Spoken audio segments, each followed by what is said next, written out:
Part 2 of 2. The drinks came and the bartender left the bill on a small white plate. He walked away almost unseen. There was an easy, relaxed tension in the air. That tension you find amongst people who are new to each other, open to each other, but have yet crossed the threshold to each other.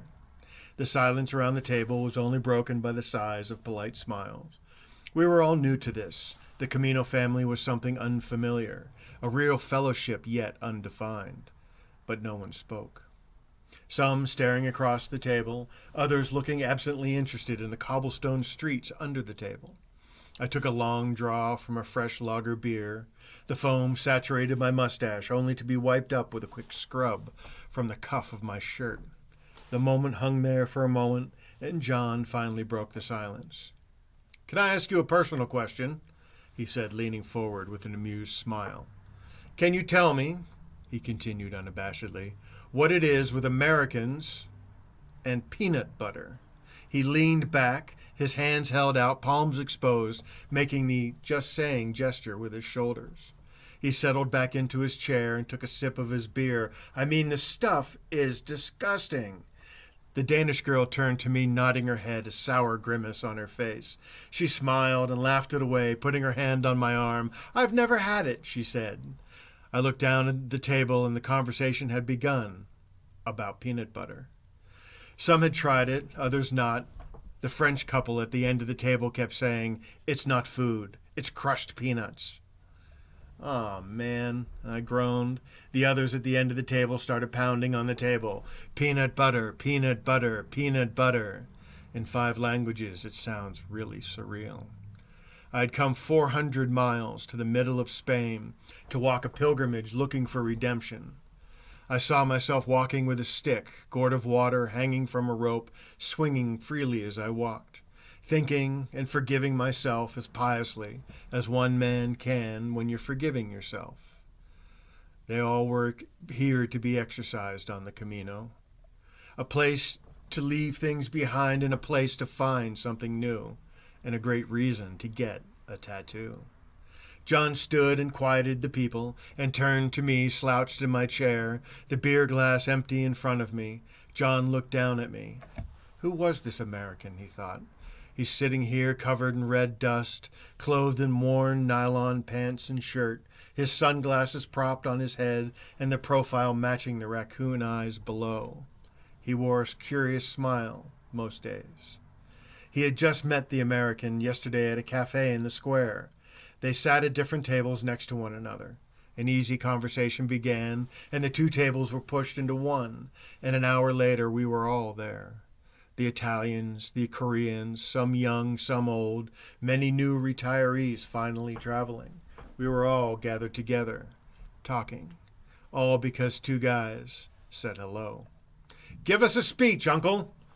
The others drummed on the table as I stood up, sarcastically bowing to all. John sat back down, his face red with excitement. A few pilgrims who were passing by stopped and lingered for a minute, waiting to see what was happening. They stood in small groups, some pushing through, others asking what was going on. There was a lot of shrugging. I stood at the edge of the table and stared back at the pairs of eyes looking at me expectantly. This is one of those moments. The one moment that you can be the guy who tells the right joke, makes the right people laugh, and does it with some grace as if nothing could rattle them. I was that guy in this moment, but I had nothing. I was caught flat-footed. The seconds drew into a minute and some eyes dropped to the table. In an instant, something had to be done, so I stood and leaned into the table, planting my fists, elbows bent on my hips, ready for whatever would come.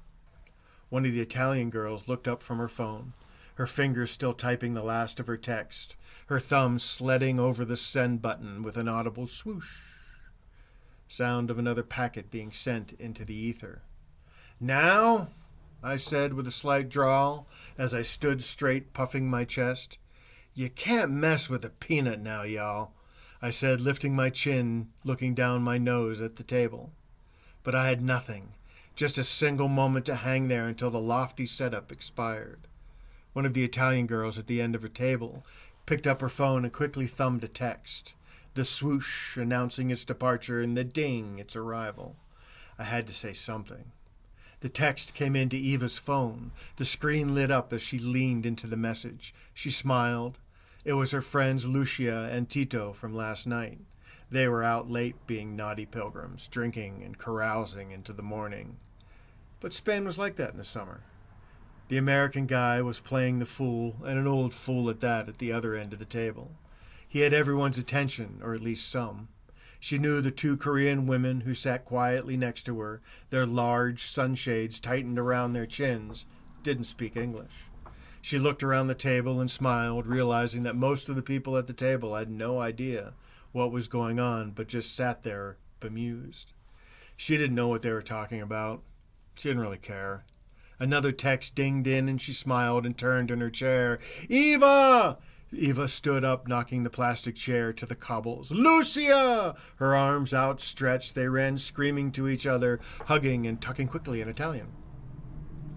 The gaze of the table shifted to the street, and the Koreans got up, said something in Korean, smiled, bowed, and politely moved into the stream of pilgrims. The Danish girl was fastening up her pack. Her boyfriend was passed out in his chair, and she was moving on. I sat back down and finished the remains of my beer. Everyone gathered their packs. They waved Buen Camino and joined the parade. Buen Camino, Buen Camino. The bartender came out to clear the table. He quickly stacked the white saucers with the bills and cash on top of one another. The glasses on the tray, he stood and turned. His hands under the tray straining a little, but he stopped and tried to catch the eye of one of the two men sitting at the table. The one with the gray beard turned and nodded, holding up two fingers and then making the universal, imaginary writing sign for check, please. He nodded and walked back into the bar. John and I sat in silence, watching the people go by. Buen Camino, Buen Camino, occasionally waving to somebody we'd met at a cafe or had been on the same bus from Pamplona. The relationships were tenuous at best. A relationship formed from being in the same place at the same time, doing the same thing. We look for commonalities in people. Does it tell us who they are or just give us something to talk about? Maybe both. John sat next to me, and he looked all of a sudden drawn. His eyes downcast, creased in a painful vision. His beer sat in front of him untouched, the condensation rolling down the glass, seemingly unaware of the story unfolding in front of it. John stared at the beer, but I could tell he was seeing someone else. It was an unguarded moment. I sat quietly watching the people walk past, not moving. We all had something we had to work through here on the Camino. This was a trip for fun and adventure, but also a place to reflect and understand. The heart of the pilgrimage is in the walking. The long distances can numb your mind and wipe away the mundane and the consequential.